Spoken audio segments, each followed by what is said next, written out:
DUI laws that failed, immigration laws that failed, a system that failed, and a criminal who fell through the cracks with tragic results. An alleged drunk driver crashed into another vehicle last weekend in Virginia. Let's tell you just a bit about the suspect, Carlos Montano.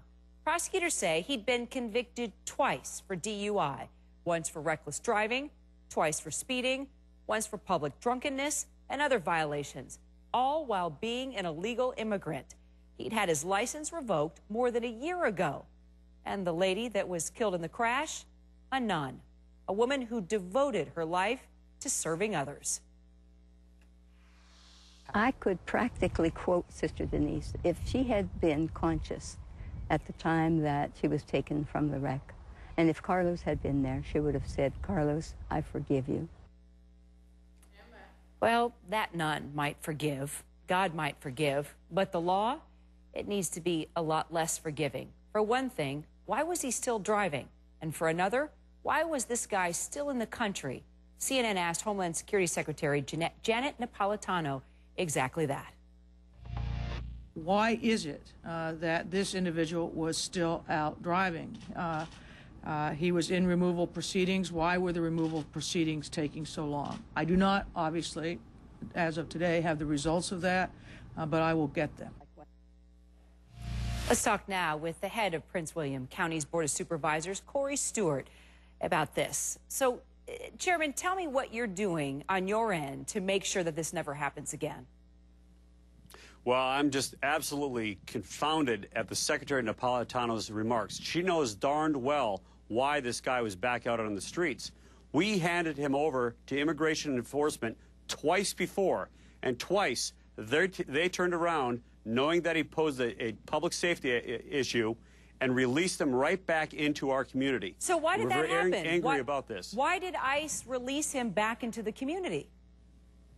This is not a surprise. It's not unique by any stretch of the imagination. This happens every day across the United States. Local law enforcement agents hand these dangerous criminals who are illegal aliens over to immigration officials, and they turn them out and they release them back to the neighborhoods because Congress hasn't given the funds necessary to immigration enforcement to even detain these individuals while they're awaiting deportation. And Secretary Napolitano knows that, the administration knows that, but they're simply trying to hide the truth here. Now, you're the chairman of the county supervisors, so what can you do? Are you going to go to Congress and seek more information, stricter laws? Are you going to demand answers? I mean, do you even know how many of these guys that are repeat offenders are let back into the community? I mean, this could happen again. We've been placed on a gag order not to release this information. But what we're going to do, and I want to announce this today, is we're seeking a congressional subpoena to get that information released to the public. And when the public understands how many individuals who are illegal aliens who have committed crimes, everything from taking indecent liberties with children to assaults, and here in a DUI case, when they realize how many of these individuals are being released into their neighborhoods by immigration enforcement, they're going to be disgusted, and the administration is going to have to come clean with all of this. But here's my question. Obviously, there are two sets of laws here that failed this nun who was killed in this drunk driving accident. First of all, I want to ask you, the drunk driving laws. I mean, this would have been his third drunk driving incident. He had two other incidents where he was caught drunk driving. His license was even revoked, and he got behind the wheel anyway. So first, let me ask you, what can you do to enforce these drunk driving laws and hold people accountable? Well, I completely agree with that. The Commonwealth of Virginia needs tougher DUI laws. We're doing everything on the local level to enforce these laws, but unless we get tougher laws, these guys are just going to go right back out and kill more people.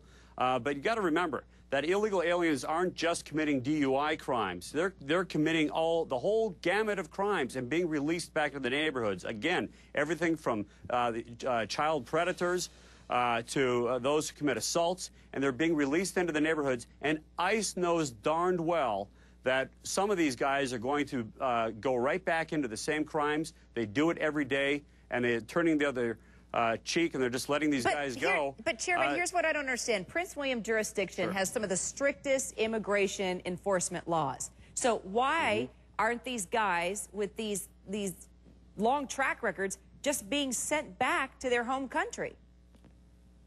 Well, it's a very good question, because we, on the local level, we apprehend them, we identify them as illegal aliens, we make them serve their local jail sentence, and then we physically hand them over to immigration enforcement for deportation, assuming that they'll be deported, and not only finding out that ICE is simply releasing them back into the community.